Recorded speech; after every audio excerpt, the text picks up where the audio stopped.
आज हम कवर करेंगे part 2 of the top 100 topics. So आज के यहाँ जो न्यूज़ में जो कन्वेंशंस रहते हैं दैट इज़ रियो कन्वेंशंस, तो उसको हम आज डिटेल में कवर करेंगे which is important for UPSC prelims which is this year that is 2023। So first convention is United Nations framework convention on climate change. So यहाँ पे आपको इस कन्वेंशंस का पूरा इन डिटेल कवर करना है। Better to go for source is the authentic site of unfccc.org. Some information I have mentioned here. So the COP is the supreme decision making body, meets every year unless the parties decide otherwise. Usually every year meet करती है, लेकिन अगर change करना है तो COP will decide it. First Berlin पे हुआ था, इनका डॉक्यूमेंट का नाम था Berlin mandate. Okay, so it meets in Bonn, the secretariat, unless a party offers to host the session. Usually Bonn पे meet करती है, लेकिन there is a option कि if a party offers to host a session, it can host it. Some detailing here. Kyoto protocol आपको याद करना है because Kyoto protocol अभी रिसेंटली 2020 में एंड हुआ। 2020 में एंड हुआ। It was the second commitment period was from 2012 to 2020। इट वाज द सेकेंड commitment period of Kyoto Protocol. Okay, first commitment period 2008 to 2012. It was the first commitment period, and it was only for developed countries. Developing countries के लिए कोई mandatory targets नहीं था। Yes, developing countries can sign it, can ratify, जैसे कि India sign किया था, but उनके लिए मैंडेटरी नहीं था। COP 7 में जैसे कि माराकेच अकॉर्ड्स हुआ था, stage was set for ratification of Kyoto Protocol because Kyoto Protocol का फर्स्ट फेज जैसे कि मैंने अभी बताया it is from 2008 to 2012। So ratification उससे पहले काफ़ी पहले हो गई थी, 2004 में रेटिफिकेशन हुई थी। एंड COP 8 2002 में इंडिया में हुआ था। It was the first time and even the last time, अभी तक इंडिया में और नहीं हुआ है when it comes to UNFCCC। So UNFCCC COP Delhi में हुआ था, इंडिया 2002 में, and the name was Delhi declaration the development needs for the poorest countries. Technology transfer के बारे में भी बात हुई थी। COP 15 2009 में कोपेनहेगन में हुआ था। यहाँ से शुरू हो गया to have a funding mechanism, a separate funding mechanism, जो कि 2010 में आया, जिसका नाम है green climate fund. You have to cover green climate fund in detail because it is also in news। ये 2010 से आया था, लेकिन the talks started in 2009। Now how the green climate funding का mechanism कैसे है, how the governance structure, everything happened in 2011, 2012, 2013। तो आहिस्ता आहिस्ता 3-4 साल में ग्रीन क्लाइमेट फंडिंग का पूरा mechanism तैयार हो गया।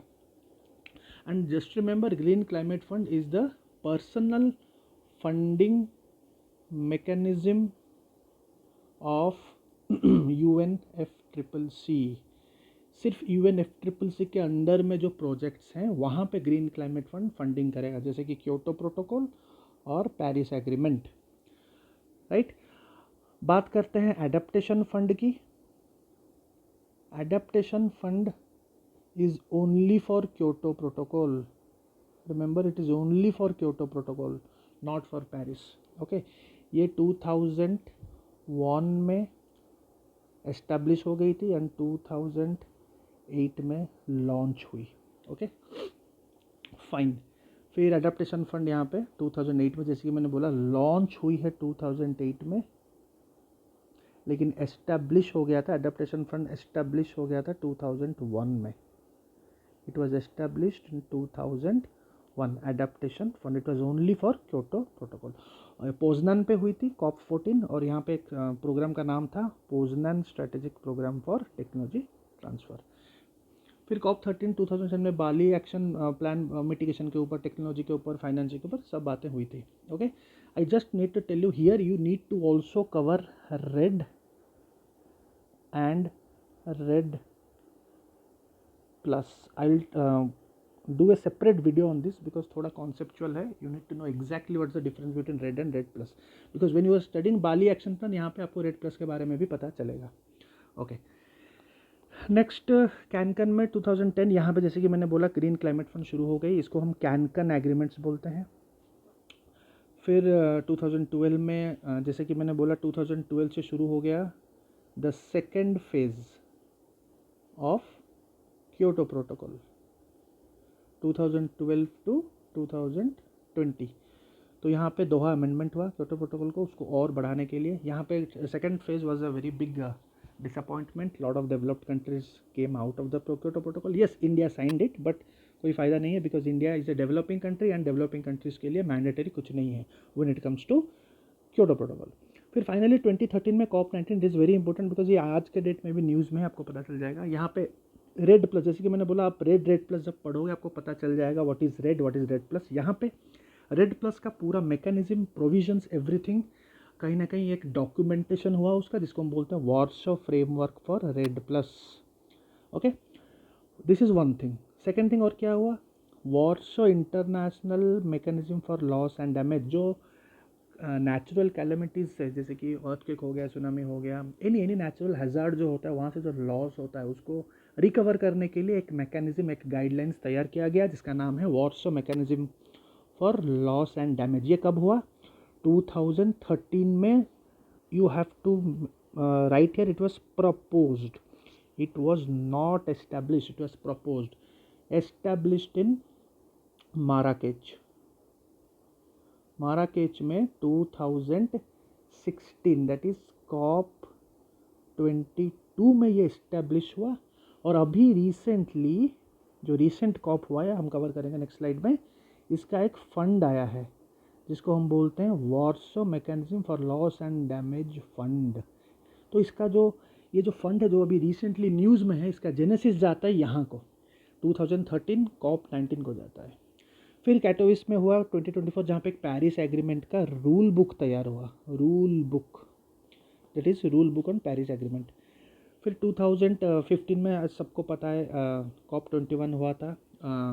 You have to cover in detail because COP21 अभी भी पेरिस एग्रीमेंट का चल रहा है, चीज़ें बहुत सारी नया नया चीज़ आ रही है।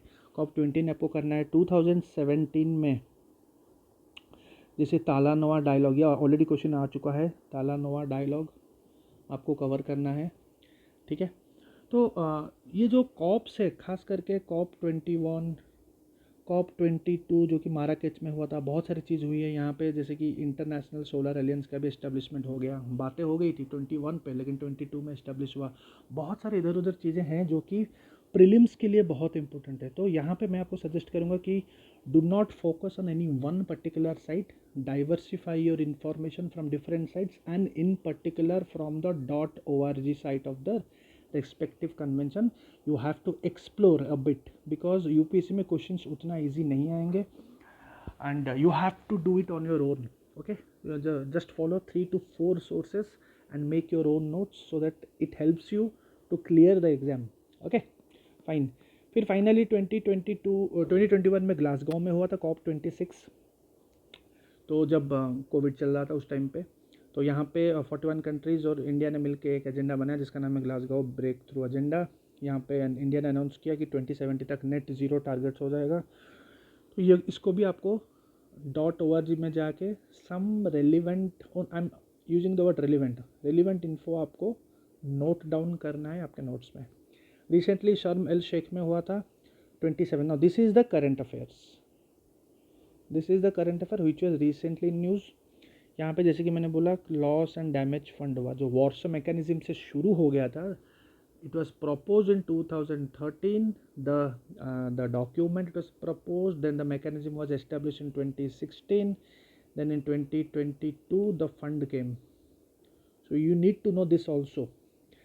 फिर यहाँ पे काफ़ी सारी चीज़ें हुई है। G7 जो है, हम IR में पढ़ते हैं, G7 कंट्रीज़, उन्होंने एक फाइनेंसिंग फैसिलिटी किया जो कि हेल्प करेंगे, they help the climate disasters, the developing countries, जो कि कंट्रीज सफ़र कर रहे हैं ज़्यादा, तो उनको हेल्प करेंगे from global shield financing facility, African carbon market initiative, aware initiative, इसको कवर करेंगे हम अभी, action for water adaptation and resilience, mangrove alliance, India's long term low emission development study, ये सब के सब COP27 में आया है रिसेंटली. सम एक्स्ट्रा इन्फॉर्मेशन हम कवर करेंगे. I have covered the COP27 from the .org site, but you have to cover similarly from COP26, at least last time COP26 में क्या क्या हुआ है. So these are the key initiatives of COP27 presidency of recently. So I have taken it from the authentic site, from the ORG site, where you can get from here COP27 presidency. यहाँ पे देखिए ये जो questions होता है prelims में, खास करके they will ask about the names. वो सिंपली पूछेंगे रिसेंटली न्यूज़, ये जो सर्ज एलियंस है ये किसका है. So you need to know exactly कि yes surge alliance came from UNFCCC, that is COP27 very recent. So आपको बस ये जानना है कि फुल फॉर्म क्या है. Sustainable urban resilience for the next generation. Very simple, sustainable urban resilience. तो यहाँ पे क्या होता है, ये एक एलियंस भी हुआ है, ग्लोबल सर्ज एलियंस. इन्होंने प्रपोज किया कि ये एक एलियंस हम करेंगे जो कि हम अर्बन रेजिलियंस के लिए काम करेंगे. सो दैट खास करके जो अर्बन सिटीज़ के बारे में होती है, रेजिलियंट अर्बन सिटीज़ और सस्टेनेबल अर्बन सिटीज़ के बारे में बात होती है. लास्ट ईयर एक क्वेश्चन UN हैबिटेट के ऊपर आया था, डायरेक्ट क्वेश्चन आया था. It was difficult also.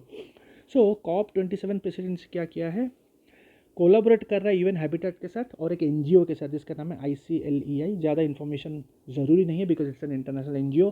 Local governments for sustainability, ये मिल के डेवलप कर रहे हैं this surge initiative, sustainable urban resilience for the next generation. और इसका सेक्रेटरी को होस्ट कौन कर रहा है, UN habitat and ICLEI. So your task is to cover UN habitat. Last year news में आया है, दिस ईयर भी आ सकता है, but question will be very different.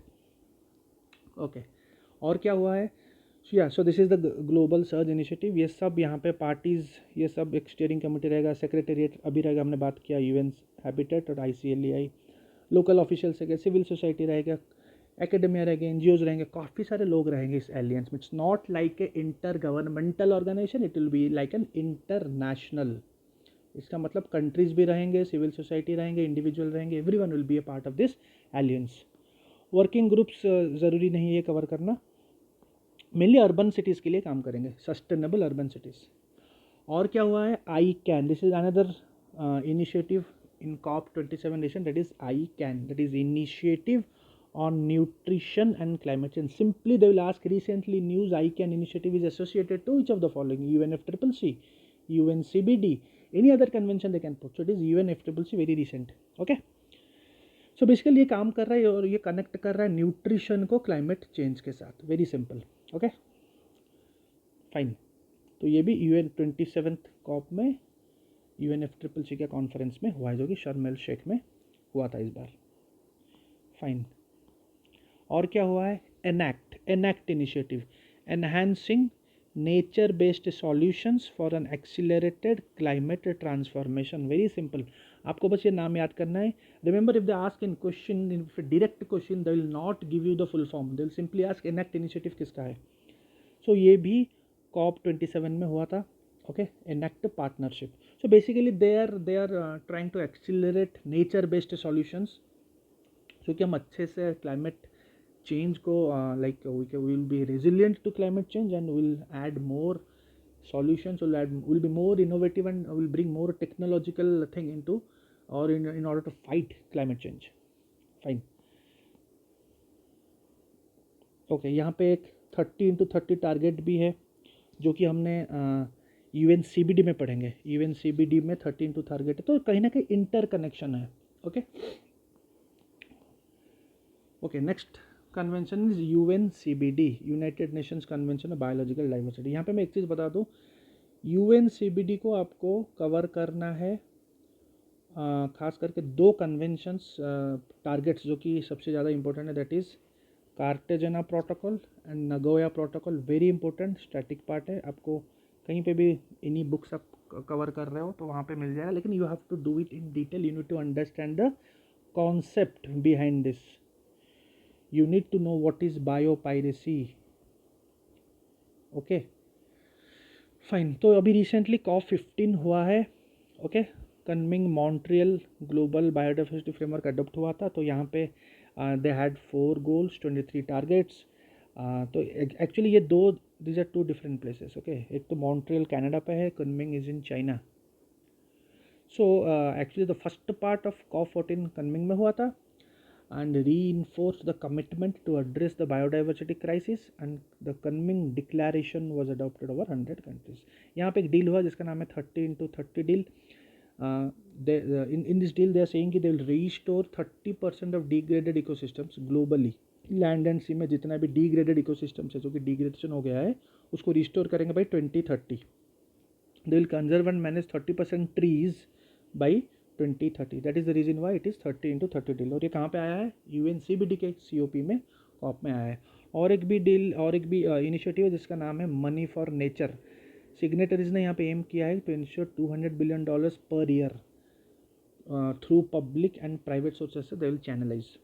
Wealthier countries हैं जो कि डेवलप्ड कंट्रीज है, they will contribute at least $20 billion every year by 2025 and at least $30 billion by 2030. So to remember all this things. Okay, यहाँ पे लेकिन बेसिकली मैं ये आपको सजेस्ट करूँगा कि you go through Cartagena protocol, you go through Nagoya protocol, you go through HE targets. These are all very important parts. HE targets and also Biodiversity Act, which I have already told you in the previous part 1 video, all the environmental acts. Biodiversity Act of 2002, recent amendment you have to cover. You can expect one question from here because India इस convention को sign and ratify करने के बाद it brought this law. So biodiversity law ka all provisions and the recent amendments of all provisions you have to remember. Okay, fine. Now to the third Rio convention is convention to combat desertification. Okay, so यहाँ पे आपको desertification के बारे में पढ़ना है, आपको land degradation neutrality के बारे में पढ़ना है. What is land degradation neutrality?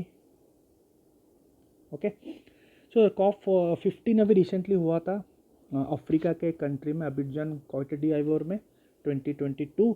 इनका थीम था land life legacy from scarcity to prosperity. Okay, it was the first conference of the parties of the 3 Rio convention taking place in 2022. Obviously तीनों convention 2022 में हुए थे, लेकिन ये सबसे पहले हो गया था. Okay, fine. तो यहाँ पे भी काफ़ी सारा काम हुआ. कुछ खास तो नहीं, but still then I will suggest you to go through COP15 some important points you can get from internet or from the UNCCD site. And also you have to cover one extra thing, that is COP14 जो कि India में हुआ था, new Delhi में first time India में हुआ था. For the first time UNCCD का इंडिया में हुआ था. Okay, so you have to cover that also. वहाँ पे काफ़ी सारी चीज़ें हुई थी. And also you have to know what is LDN fund. ये फंड कब हुआ था? रिमेंबर, ये फंड COP13 में आई थी जो कि चाइना में हुआ था. उससे पहले एवरी 2 years में हो रहा है. ठीक है, ये 2019 में हुआ था, ये 2022 में हुआ because of 1 year Covid. LDN fund. तो COP13 का भी कुछ चीज़ें आप कवर कर सकते हैं. यहाँ पे आपको born challenge, Delhi declaration, great green wall initiative, global land outlook, ये भी करना है क्योंकि ये भी COP13 चाइना से आया है, which is now also in news, which is also news इन 2022. ठीक है, so all these information you have to cover when you are covering desertification. और इंडिया का क्या क्या initiatives है to combat desertification you have to cover. So that's it for this particular video. I'll be coming up with more videos for history, economy and also environment part 3. Next video I'll be coming up with history top 100 MCQs, and those MCQs will be of very brainstorming in nature, and it will be completely catering to UPSC level, not state level. It will be completely UPSC, and those will be very original in nature, so it will help you to in a way to compensate your preparation. You can compensate your preparation, you can have a great learning, so that it will help you in elimination of options in the real UPSC prelims exam. Thank you.